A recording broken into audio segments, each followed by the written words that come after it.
Hey there guys, it's Joey, and this is this week's Ogham spell for the Ogham Moor or Sea. And this is a rebirth spell called Lost at Sea that I have created myself. And the idea behind this is when you are feeling adrift, almost lost at sea, and you're seeking answers, or you've lost your way on your path and you're feeling very lost and very confused, and you need help of some kind, connecting back to yourself, connecting back to your path, or just help with divination to give you answers on a certain problem, this spell could be of great use. And it's pulling on a few different energies, and we're going to discuss those as we go through. So the basic setup is like this. In the very centre we're going to have the cauldron, and in the cauldron I have water with a dash of seawater and mugwort. Now, if you didn't have seawater, you could also use water and some sea salt. You could completely use seawater if you have regular access to it, because obviously I've just used a little. But regular water and sea salt works as well. It's just about filling your intent that it reflects the sea, the deep mystery, the essence of rebirth and transformation. Mugwort is in there for its really strong divinational properties. It's kind of steeping away in there. I would leave it to sort of infuse into the water for a little while before you were going to do the spell. You know, maybe an hour, maybe a bit longer, it's up to you. And we're going to place the petition actually underneath the cauldron this time, so it's not actually in the water. And you're going to write your petition, your question, be it specific or not, or maybe just your name, or whatever you felt the need to write down in petitioning for answers, and place it underneath. We're placing it underneath because the water itself is actually going to be acting a bit like a compass, because in the process of this spell you're going to add, or I'm going to add, a sort of, I don't know, arrowhead shaped, directional shaped piece of driftwood, or you could use a needle. I don't have a plain needle, and I tried a pin, and the pins have like a head on the end and they just sank. So the idea behind it is that it looks and is symbolic of a compass, like an old-fashioned compass, needle in water type compass, not obviously your modern ones. I'm not going to do that now because I'm one-handed, but the idea is that you would place that gently on top and the driftwood floats. And driftwood is really great for this if you have access to it, because driftwood also has those transformational energies. It's been reborn itself. So it helps you if you're feeling the need to make a huge change in your life and you're not sure how to go about it. If you feel the need to be reborn or changed in some way and you're very lost about why you feel that way or how to go about it, then driftwood's energies additionally sort of infuse the spell with that. But a needle would work just fine. I'm trying to think of other light things you could use instead, but those were my two main thoughts on it, just for the compass energies. So I'm going to pull out a little bit. And here is the Ogham itself. That's my driftwood Ogham with the card and the pendulum.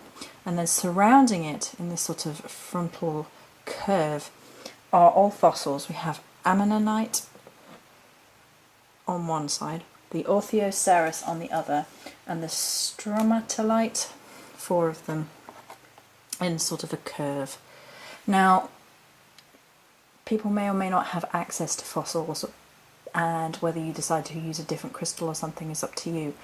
But I love fossils for this, and we're going to talk about why. Now, stromatolite, it actually has ties to water, with it being structurally formed by colonies of blue-green algae. Its element is given as water and Neptune and the moon, so it actually ties into lunar energies which are tied into the ocean with the tides.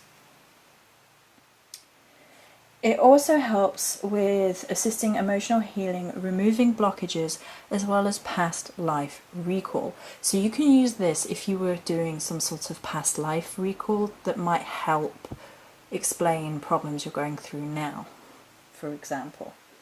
And I really wanted the ammonite on one end and the orthoceras on the other for a couple of reasons.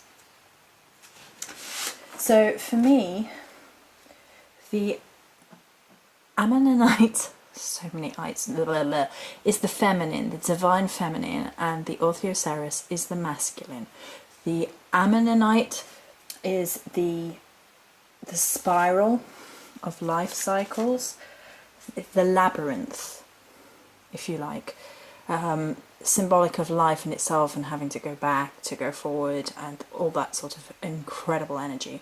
Whereas the orthoceras is more masculine, and it has the spear shape. It has that directional type energy, that forward movement, that definite choice, that slicing through type action. So then they're in balance, you see, the cycles of what should be and the action towards what to take. I have a moonstone pendulum here, and I really like the idea of the pendulum for this one for a number of reasons. I would go with the moonstone or any pendulum that you may have that is A, okay to be dipped in water, and B, has a link with the sea of some kind.